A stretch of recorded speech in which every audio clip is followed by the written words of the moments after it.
Sarah, thank you for this. This is a historical document for us. If I would come and bring greetings to you.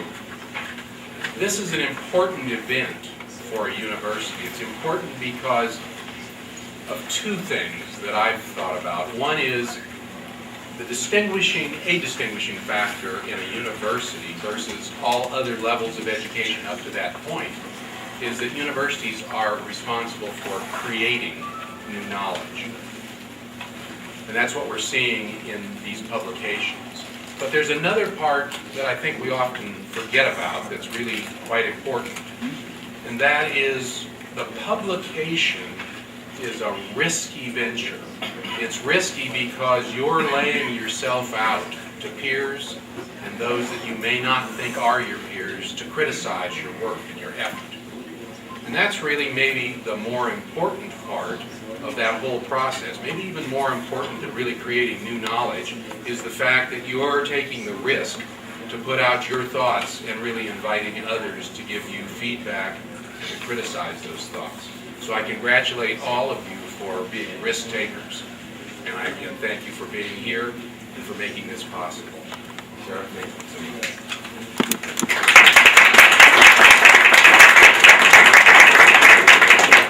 Welcome. Thank you so much for coming to this year's Scholarly Speaking program to recognize and celebrate publications of Prescott campus authors.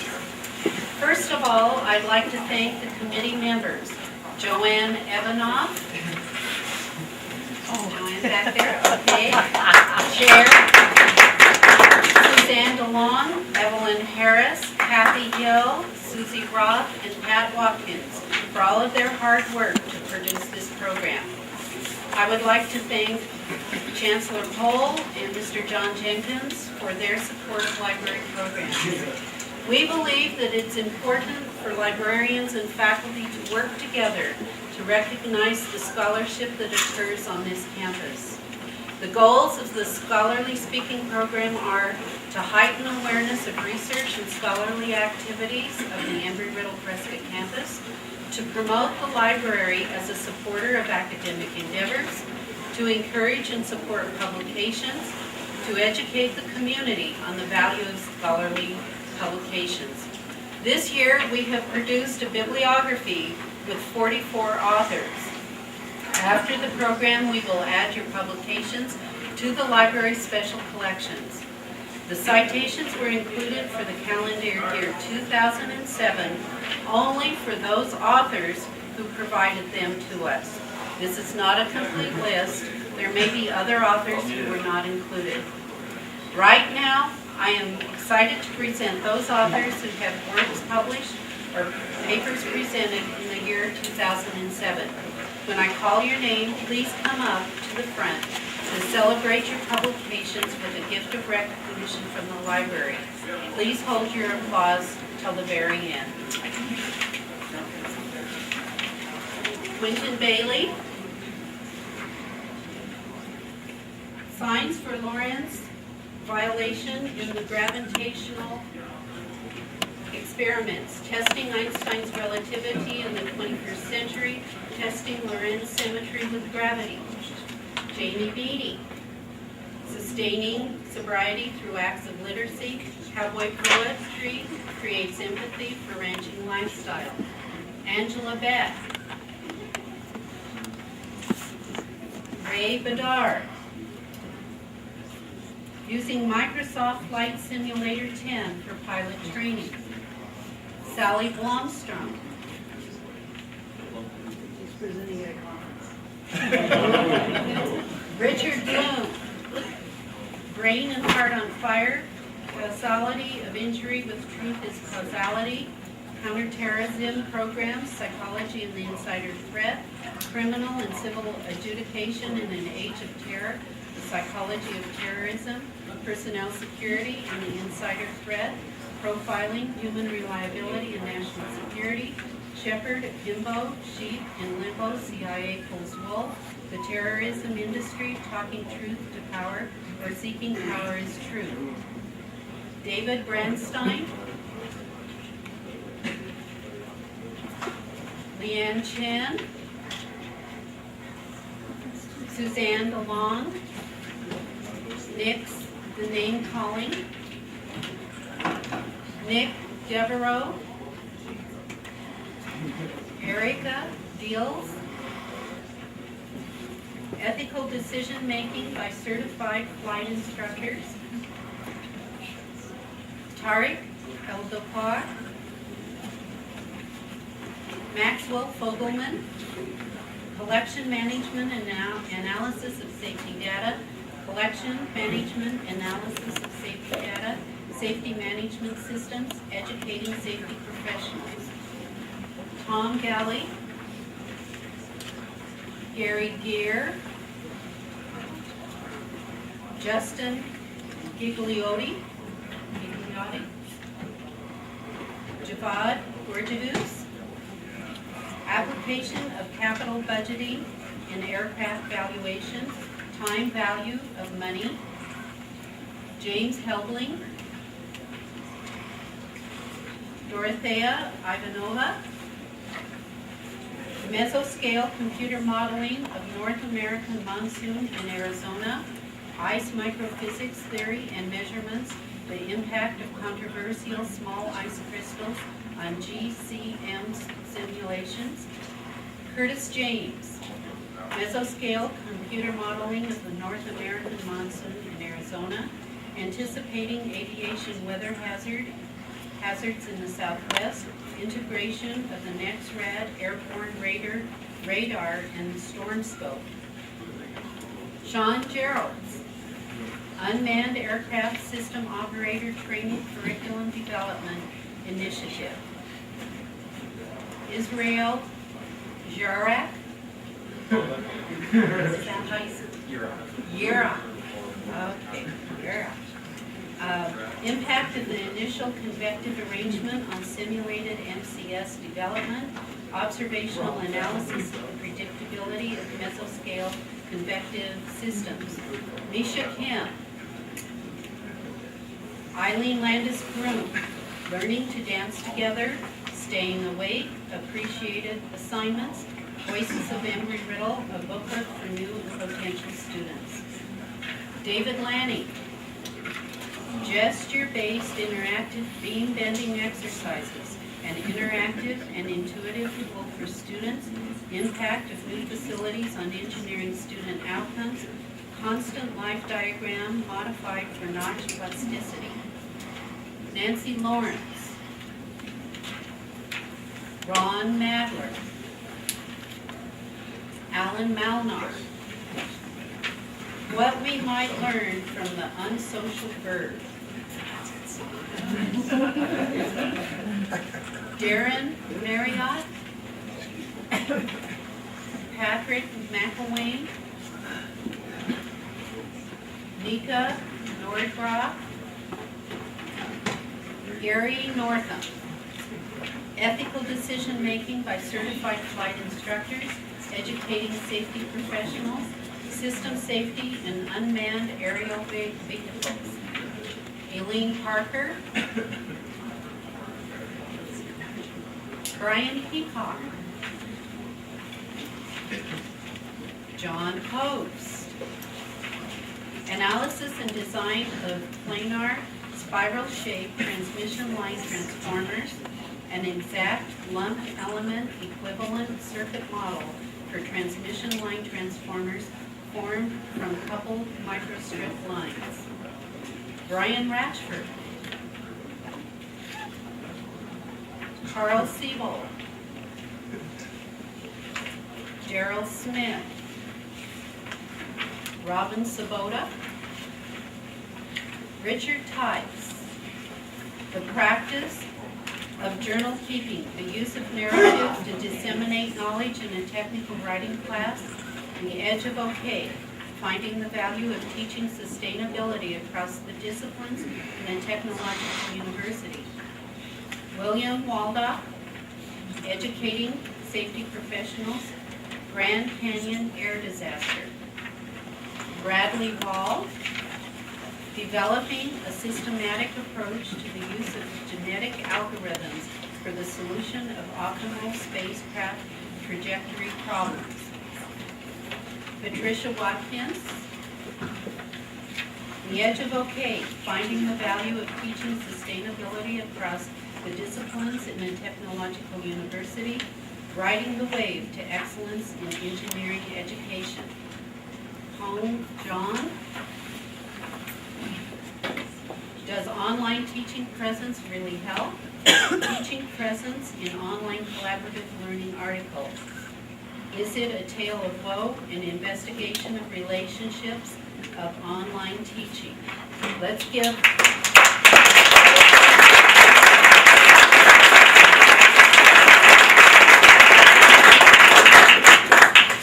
Thank you. Now I'd like to introduce our guest speaker. This year, our guest speaker is Dr. Allyson Carter. She is the editor-in-chief at the University of Arizona Press. Her subject areas of acquisition include anthropology, ecology and natural history, environmental science, astronomy and space science and geography. She oversees 9 book series. Dr. Carter's books have earned statewide and national attention. She received 2 Arizona Book Awards for Sunshot, Peril and Wonder in the Gran Desierto, an outstanding academic title by Choice Magazine for After Collapse, the Regeneration of Complex Societies, and the State of New Mexico's 2006 Heritage Preservation Award in the category of Heritage Publication for the Antiquities Act, a century of American archaeology, historic preservation, and nature conservation. Forthcoming projects include global health, bicultural perceptions, social representations, and biopolitics matter, and the solar system beyond, the 35th title in the renowned space science series. Today, she will be presenting Trends in Academic Publishing.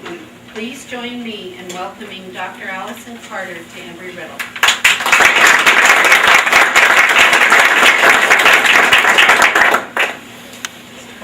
Thank you, Sarah and Evelyn and everybody else who made it possible for me to be here in the new facilities, the new library. It's a wonderful place. I've just gotten a quick tour through. And I just also wanted to congratulate everybody in this room for the publishing work that they've done over the last year and perhaps in years past. It's a great thing to see all of the articles and the poetry and the books that I had a chance to just quickly skim through. So congratulations. Can everybody hear me in the back? Okay.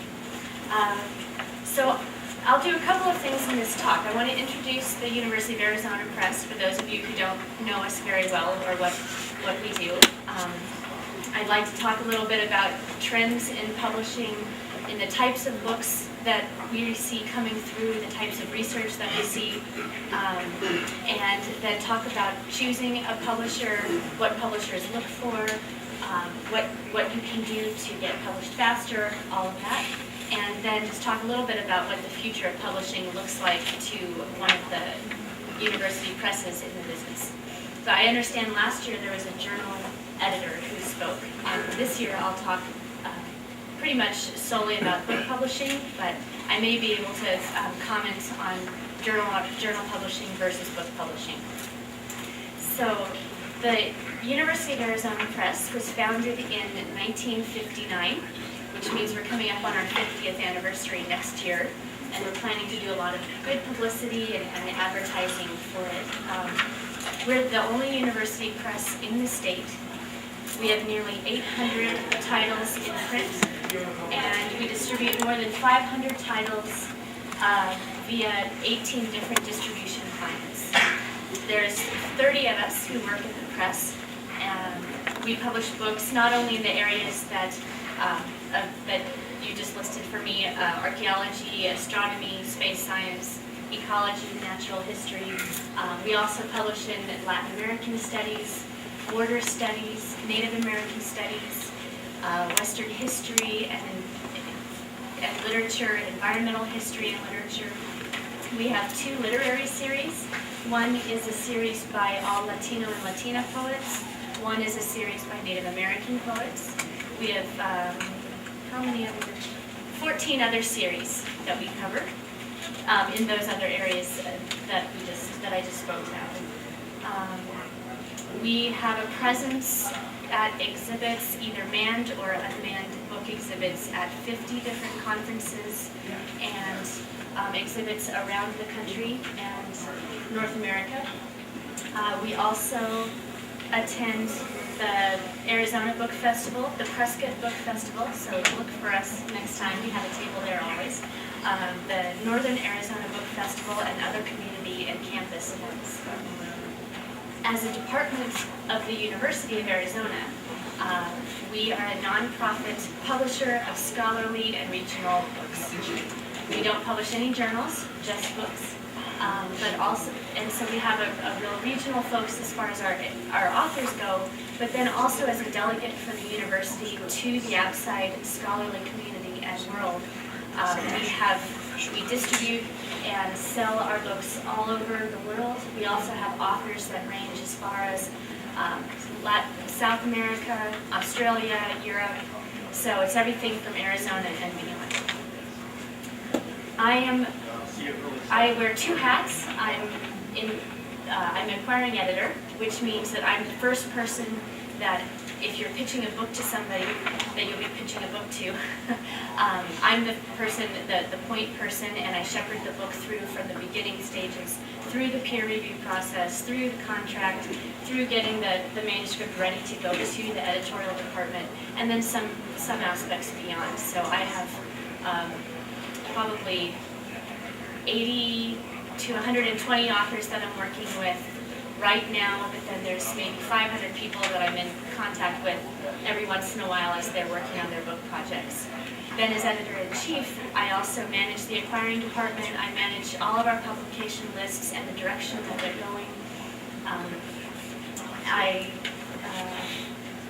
I hold the list analysis meetings every year to see over the last 5 years how we've been doing in certain areas, what directions we want to go into, what directions aren't working as well. So it's a constant turnover in our ideas, at the same time keeping certain lists of books that as our focus. So as an acquiring editor for the press over the last 5 years, I'd say there's a lot of trends in the kinds of books and the type of research that we see coming through.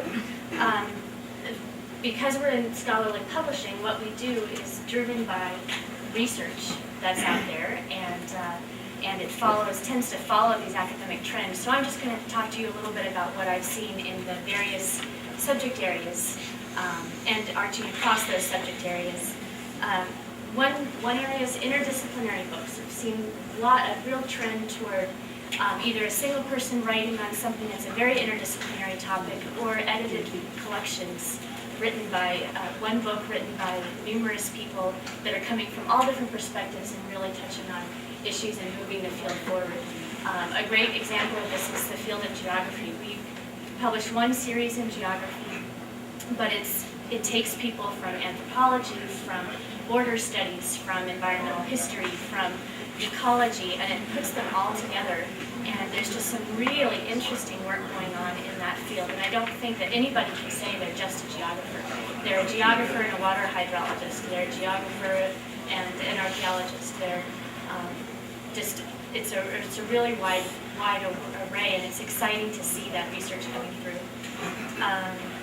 We are also doing a lot of edited volumes that come out of advanced seminars, advanced research seminars, where scholars will come together for anywhere from a day to 5 days, and each have contributed a paper. They come in, they hash things out, they discuss, they disagree, they revise their papers, and then ultimately turn that into a book. So it's not just a proceedings of a conference that happens, it's a really coherent, interesting, comparative, edited collection that really helps move various fields forward. We have 2 different book series. One is with the Ameren organization and Ameren Museum in Southeast Arizona, and that's a series for archaeologists.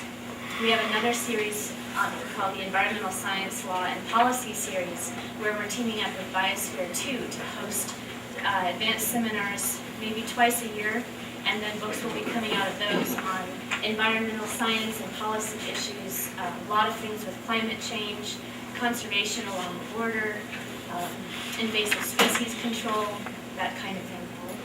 Another thing is, well, along those lines, science engaging with policy and the public. I think this probably plays into some of the work that's going on here, I would imagine.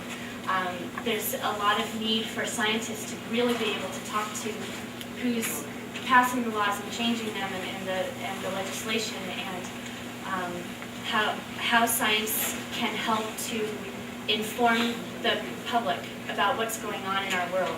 And there are a lot of books that I'm seeing that are coming in, book proposals that are coming in those areas. Comparative research, whether it's comparing two geographic regions, whether it's comparing methodologies within a field, this seems to be a trend that's coming back, at least in the fields that I'm inquiring in.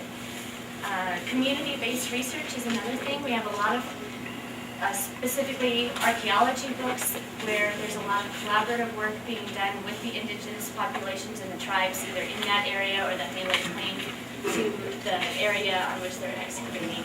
And there's a lot of ground-up work being done that's great to see there. There's also a lot of community scientists and citizen scientists out there doing species counts or invasive weed control, and I'm starting to see books on how that endeavor is moving along.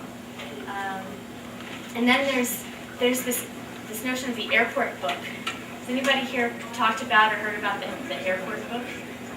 So it's the idea that as a scientist or a scholar, you can create something that is scientifically informed but is so accessible that the airport bookstore will sell it, and everybody will buy it. So I've been hearing a lot about people wanting to write their airport book, and so far I think Jared Diamond may be the only person who's been able to do that, but we have a lot of authors who are moving in that direction and coming very close. We have one author, Betty Davidson, who's at ASU.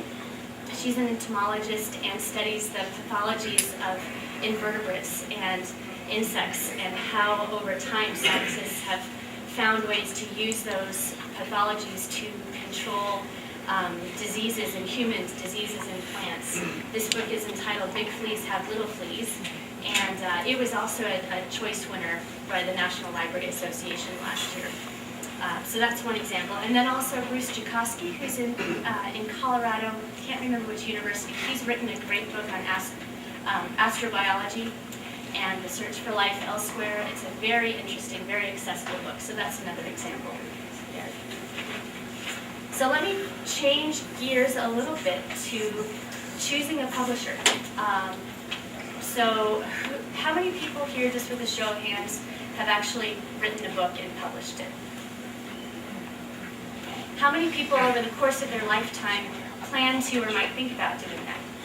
Oh, that's better. Okay, there we go. So we've got some who have and some who are thinking about it. So I'm hoping that this can shed some light on how it happens. After the talk, I would love to have any questions that you have. I usually find this is a really valuable part of the talk that I give. So first you need to decide whether you want to publish with a university press, with a trade publisher, with a for-profit academic press that's doing more textbooks and more larger scale, larger print run books. I can tell you what university presses are all about. There's 128 accredited university presses across North America. They're the scholarly publishing arm of a university.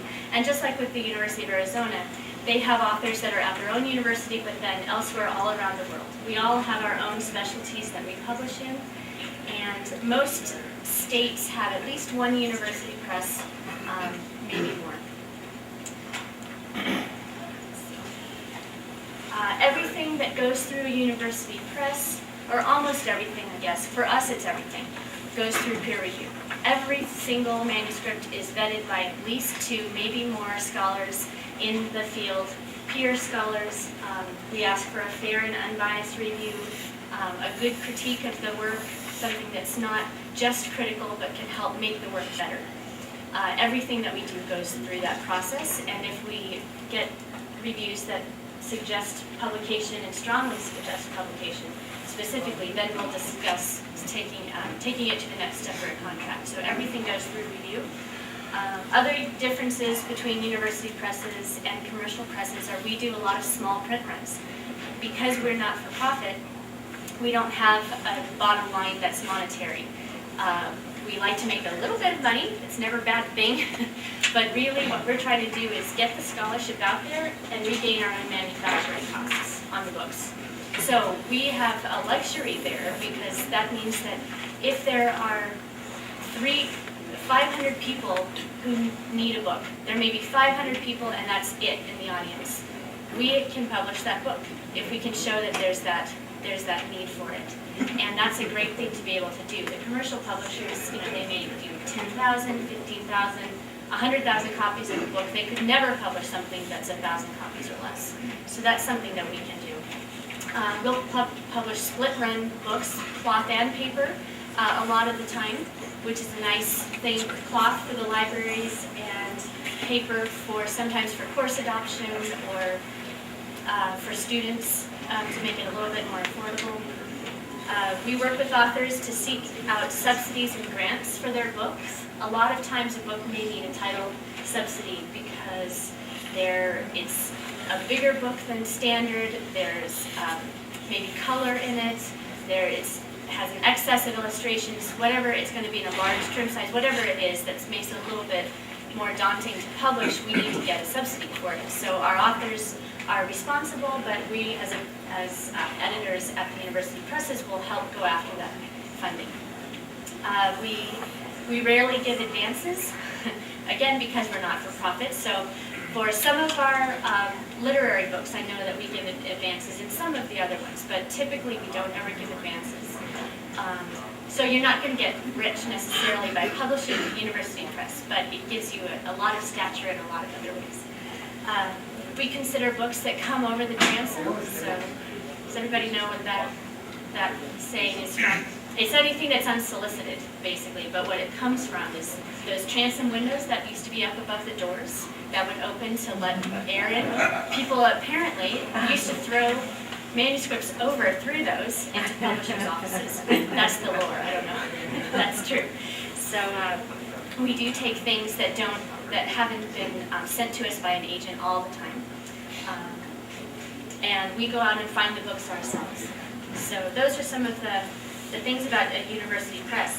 Then how do acquiring editors go out and find those book projects? Because people do submit them to us, but we're out there constantly looking for projects too. We go to conferences, meet with people at conferences doing interesting work in our area. We go to universities and have faculty meetings. I was just up at the archaeology meetings in Vancouver last week and went for 3 days to UBC, University of British Columbia, and met with the anthropology faculty there and talked to a lot of people doing great work. Very interesting. We do a lot of other networking. We go to campus talks on our own campus. We go to dissertation defenses. We read the newspapers. We'll read newsletters from the colleges. Anywhere that we can see what the research is that's going on and finding good projects. And as we look at these projects, we're thinking certain things. So first of all, does this topic fit the list in which we study, in which we publish? I had a great molecular biology proposal come through last week, and that's not an area that we publish in. So because of that, I had to reject it. Didn't mean that it was bad scholarship at all, it just wasn't in our area. We can't, because we have because we're a not-for-profit publisher, we don't have lots and lots of funds for going out and finding new marketing tools and advertising tools. So that's one of the reasons we don't want to publish orphan books that don't fit the list of books that already have the venues that we know about. Then we also think about, is the research solid scholarship? Is it well written? Is it put together well? Does it look like it's making a contribution to the field? And then if the manuscript fits our list topically and looks like it's good research, we think about how does it fit into the books that we already are publishing. So how have the other books that are in that area, how have they done? What are the other similar books that we've done and how do the sales look on those books? What's the competition outside of our press and other university presses for a book like this? how have other books done on that same topic. And sometimes university presses will share sales information, depending on how competitive we are with each other. So that's how we think of it from our side, but then you have a lot of agency in finding the right publisher yourself as you think about book publishing. And there's a lot of things that you can do to help you along with that. One is for you to figure out yourself whether the book project you have might fit a press's list, or what are the presses that are publishing in this area. Going to the University Press websites, going to conferences, see who the publishers are there at the conferences, make appointments with acquiring editors at those conferences. We're very accessible people. We love people. We love to chat and meet. So that's always a great thing. Giving a publisher a call, saying, "Hey, is this a book project that you think you would be interested in? What do I need to do to submit a book proposal?" And other places to go are looking in book advertisements in journals that you subscribe to. See who else. See who's publishing in those areas. See what other books are coming through. There's a directory of the Association of American University Presses, and they have a website too. I think it's aaupnet.org, and they have a great grid at the well, first of all, they have all the information for every university press, all the contact information, what fields they publish in. But then at the beginning, there's this great grid that talks about what university presses there are along the top, and then the fields along the bottom. I could pass this around if anybody wants to just pass through. And then also, talked about going to academic conferences and see who's publishing there. Set up meetings to talk with editors at those conferences. It's a great way to meet people. And then research your own bookshelf. Who's on your bookshelf? Where have they published? Where have your colleagues published? Do they have a good relationship with that publisher? Do they recommend them? Those types of things. That's a great way. That kind of networking works very well. And then what's next? Submitting that book proposal to the publisher. So the first thing is you have to set yourself apart from the pack that's coming in. For example, we're a medium-sized press, but our acquiring department sees about 600 manuscript proposals that come through a year. A third of those are sent out for review, and then we probably accept 60 to 65 for publication every year, which means that's a 10% acceptance rate for us. I imagine that the bigger presses are probably about the same. So you really want to think about what is the way that you can sell yourself to the publisher to say, okay, I think this is a great piece of research, it's a really good fit, you really need to publish it. You want to identify the appropriate editor. So, some of these things, if it doesn't come through to the right editor, we'll pass it on to the right one. But it's nice to have that up front. Go through the press website, figure out who you need to talk to, contact them up ahead of time, or just send them a proposal. Find out a little bit about that press. What kind of books are they accepting right now in your area? How do they want a proposal laid out? How formal does the proposal need to be? Do they accept proposals that you submit to other publishers? Because some of us do and some of us don't. And it's always good to be on board whether you're going to send things out to a whole array of publishers at once to see what kind of rights you get back, which for you as a scholar is it's very advantageous to you to see how quickly certain presses get back to you versus others, what their different expectations are. Sometimes if we're interested in the project, it makes us jump a little faster because we know somebody else is going to jump if we don't, so we'll bring it to the top of the stack. It's kind of the reality of it. Then you just want to me this seems like common sense, but I've just seen such an array of proposals come through that you want to take as great of care as you can in what you send in. So that first impression makes such a huge difference. And if it's well thought out, if you use the right name for the publisher, if you spell everything well, just even things like that. I've seen a lot of different things come in that have always kind of surprised me. So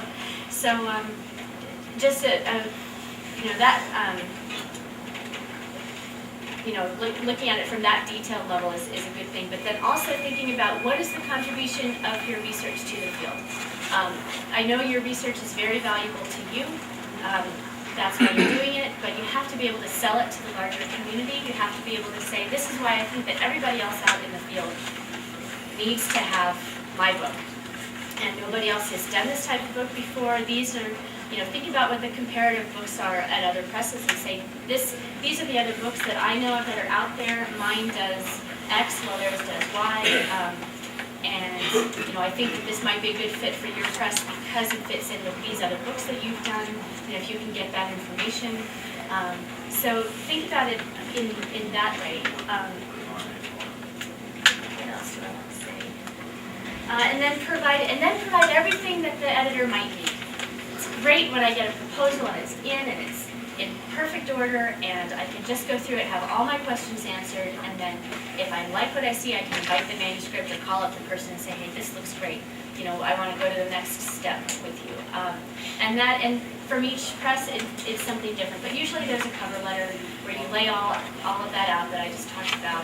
There's a formal proposal where there's a summary of the work, maybe a table of contents, summary of each chapter, how it fits in with the rest of the field, sample chapters if you've got them written already, or something else that you've written so you can see the writing style, because a lot of times something may be great scholarship, but it may be too dense to get through. It may have a lot of jargon from your own field that makes sense to you, but not to a wider audience. So it's always better to write in a more accessible way, because the audience will always be broader, and yet the senior scholars will still want to read the book. So that's number one thing that I would impart. Then you also want to identify if you have any special elements. For instance, if you have satellite images and you want to put them in color, sometimes anything that we personally do as a press that goes in color needs to have a subsidy for it. So something like that, if you have an excess of illustrations, if you have something that's bilingual, anything like that that's a little bit out of the ordinary, make a comment about that to the editor. And then typically an editor will get back to you within a month's time, usually sooner if they like the proposal, and they'll end up inviting the manuscript.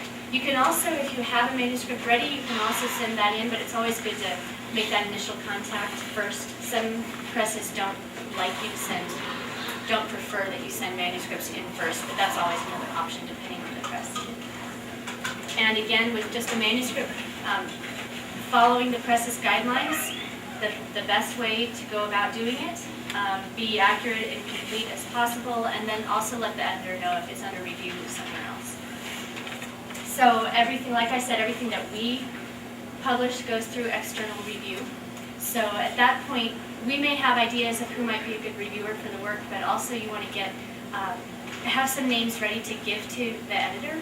Think about, and just like if you're applying for a grant application, think about who might be a good person to review the book. Think about who wouldn't be a good person to review the book, and we usually honor both of those.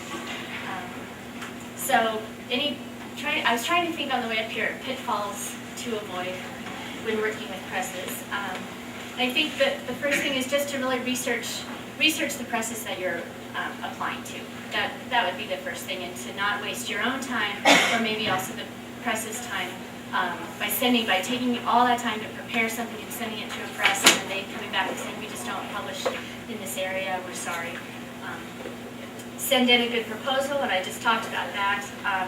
When the reviews come back, it's hard to not take them personally. I mean, I've gotten reviews back that great reviews, and I've got really bad reviews before, and it's really hard to take your personal feelings out of those and really digest them and find something that's constructive and that can help make the book better. But that's why we're doing this. We're sending it out to make sure that it's a good book in the field, and then also to think of how we can make the book better. And usually acquiring editors have seen so many reviews, we can figure out whether there's maybe a personal axe to grind, or maybe whether it wasn't the right reviewer to get. And then we can, it can be a conversation, but what we're trying to do with the reviews is make the best book that we can possible. So trying not to take those personally is a great hard but a very good piece of advice. Remember the press's experience level. Every press probably has, with all of the people who work there, at least 100 years experience. So something that they may be doing may not make sense to you, but give them the benefit of the doubt and ask them why they're doing something. Sometimes it may not make sense that we want to do a hardcover of the book first and then put a paperback out there later. Some people want paperback at the beginning, but there are reasons that we're doing that for that particular field and that kind of a book. And it's great to ask those questions so that you understand more on how the process works. But oftentimes the press really knows what they're doing and can do the best thing for your book.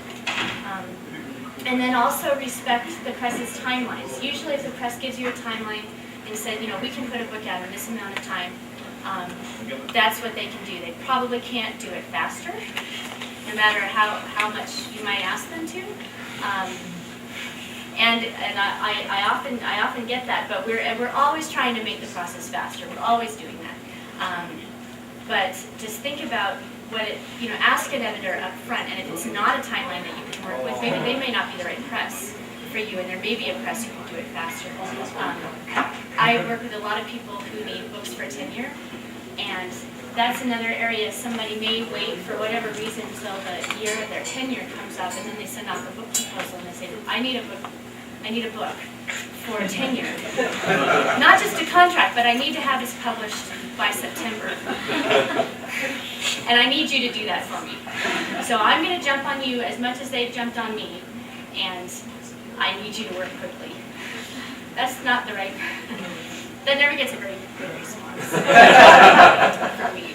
I understand completely what's at stake, but we can only work as fast as we can. And so you just kind of keep those things in mind and plan ahead for, if you're up for promotion and you need a book for that, think about, 3-4 years out.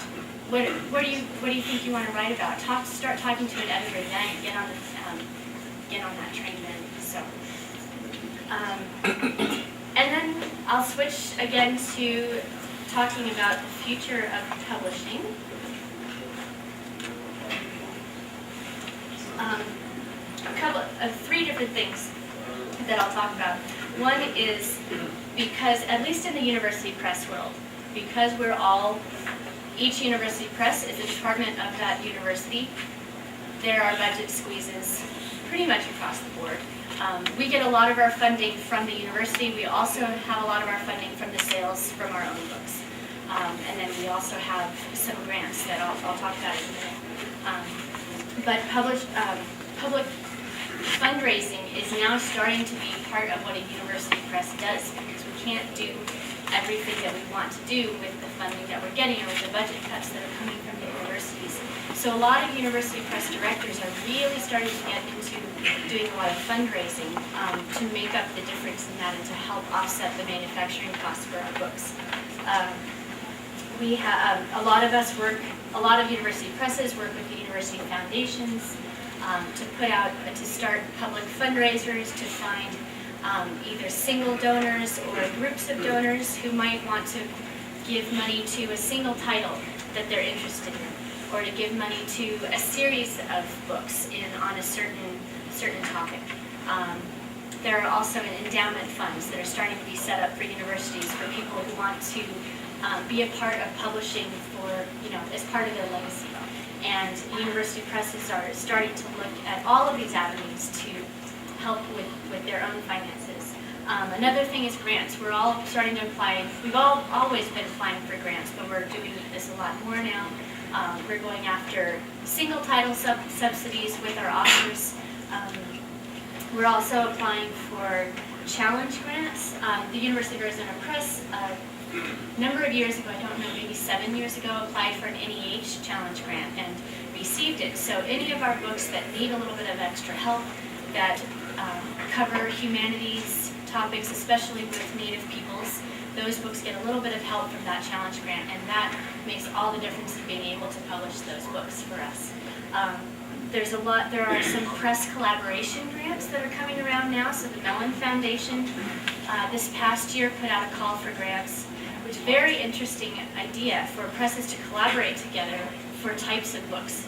or for a series of books. And we were all scratching our head thinking, how would this work because we're competing for markets and for book projects, and how do you actually work together as acquiring editors, as the marketing departments across the different presses? And I think we all said, it's crazy, we can't do that. But then they said, no, we have X amount of dollars.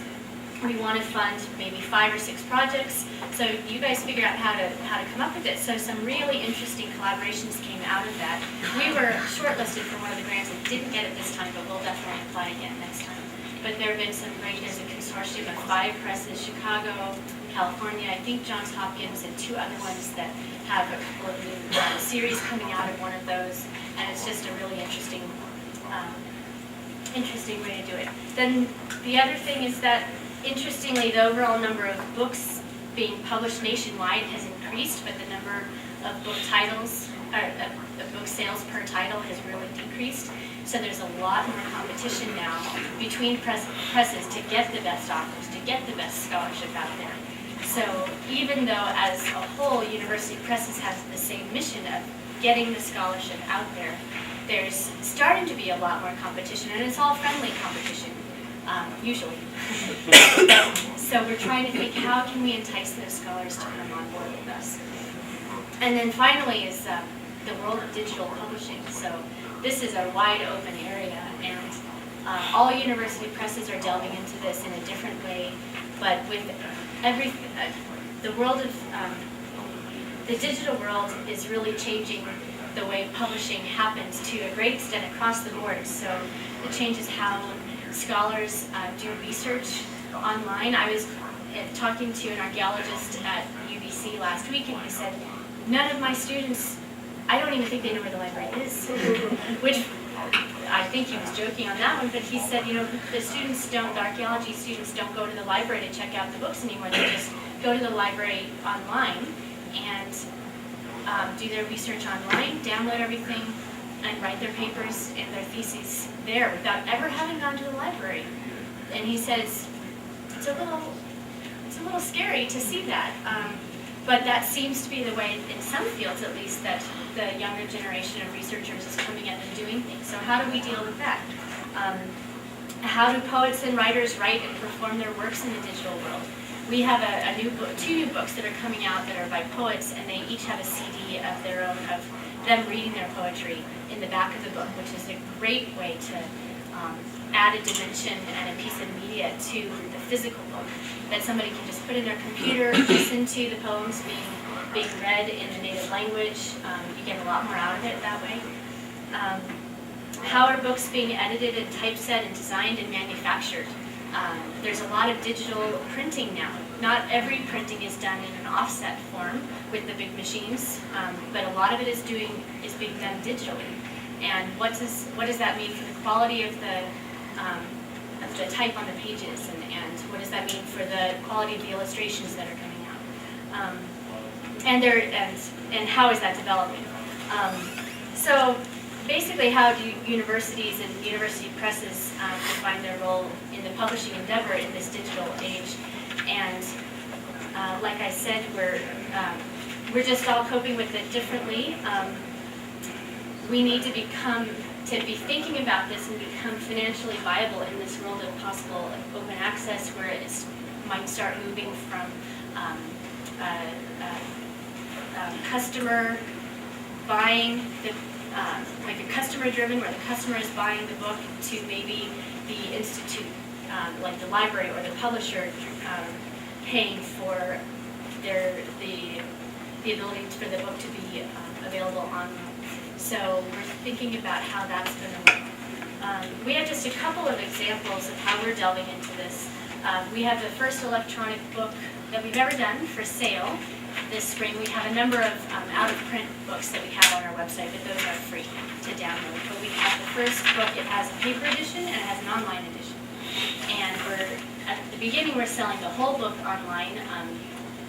You call up, you order the book. We're going to give you a password that's good for a month. You can download it during that time, and then after that, the password doesn't work anymore. And this is a book that makes good sense to do it online, because it's The topic is monitoring and simulation and management of visitor landscapes. So national parks, any type of landscape where you have humans on it in a recreational way. Just losing my train of thought. There's a group of scientists around the world, especially in Australia, Europe, and Canada, who are thinking of those humans as part of the ecology of that landscape. And that's an area that's changing really rapidly. And if we spent the year and a half to put it out in a book form, it probably would be obsolete by that point. So we're publishing it in an online form so people can get it now. They can download the chapter that they want or the book that they want, pay a smaller fee than if they had to pay for an entire book, and then have that. And then we're also selling it paper. So this is a bit of an experiment to see how that goes for us. But we have a lot of other experiments in presenting different formats. We have a history of chocolate book that's coming out by 2 archaeologists. This may be the airport book, we'll see. But it's going to be all beautiful color, but there's also going to be a DVD in the back that's a documentary that goes along with the text. We have an anthropologist, an ecologist who works in Oaxaca with one of the indigenous communities there. He's going to have a CD in the back of his book where there are going to be sound files for the language, sound files for the bird calls, all of the tabular data for all of the plants and animals that there are in that region.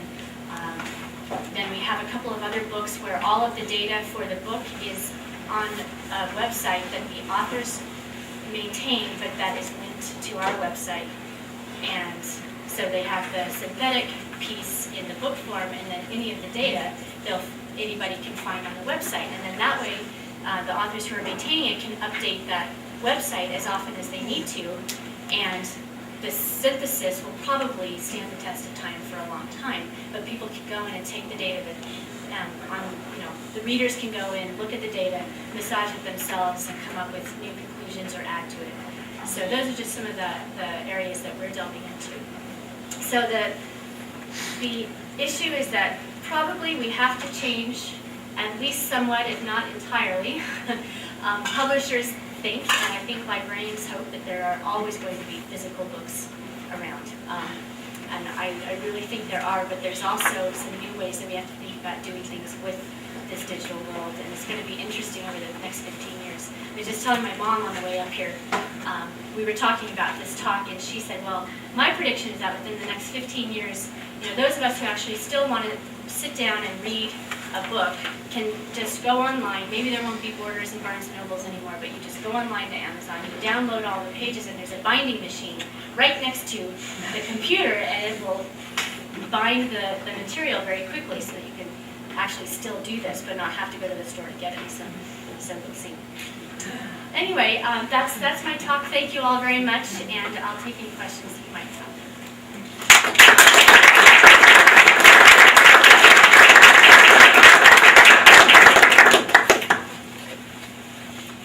When one submits a manuscript proposal, does the manuscript itself have to be completed at that point, or do you have it written?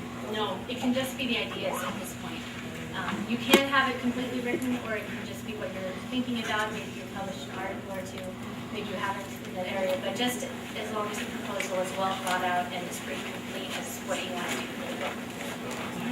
And we sometimes contract, at least give an initial contract on that book proposal. If it's something we know we really want, and we know somebody else is going to snap it up, we'll do that. What's the typical time span between a proposal and publishing? That greatly depends on how far along on the book you are and how it goes through the review process. So I would say that, really the best case scenario would be a year and a half. And I would say typically between a year and a half to 3 years. But then depending on how busy you might be, it may take 10 years. I have authors that I've been working with that were passed on to me from the previous editor, and they're getting their book out now. So, but I would say a year and a half to 3 years, you do want to plan for that. Sometimes a manuscript, once it comes in and goes out for review, needs needs another round of revisions and another round of reviews, so you never want to roll that out, and that just adds more time.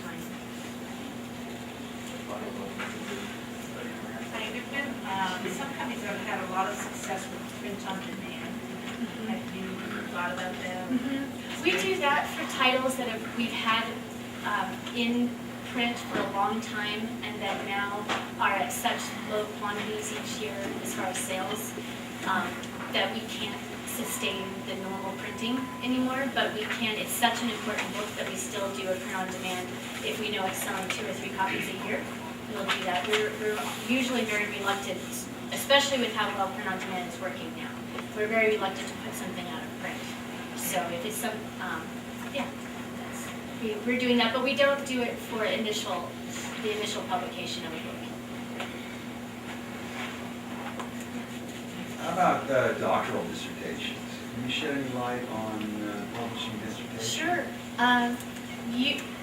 I can't speak for all university presses. I think a lot of university presses do publish revised dissertations. There may be some, I think there are some series or some publishers that actually take them just as dissertations and publishes them in a series that way. What we do is we don't publish them as is. We'll take a dissertation and work with the author to talk to them about how to turn it into a book, because a book is very different from a dissertation. You have a completely different audience. It needs to be far more accessible. It's not just for your committee and a few other people. There's a lot of redundancy and dissertations that isn't needed in a book. And so a lot of other differences. And we find that the books that have gone through a lot of new thought, a lot of revision, a lot of adding new data, those are the ones that do the best, but we do take them on. And there are some great books on revising your dissertation. Beth Louie, who is at Arizona State University, has this book called Revising Your Dissertation. And she also has a great book just on academic publishing in general and what you can expect from the process. And then Bill Germano, he's on the East Coast. I don't remember where now. Anyway, he has another book. And so they give great advice on how to make that change. And then your required editor could talk to you too. Yeah.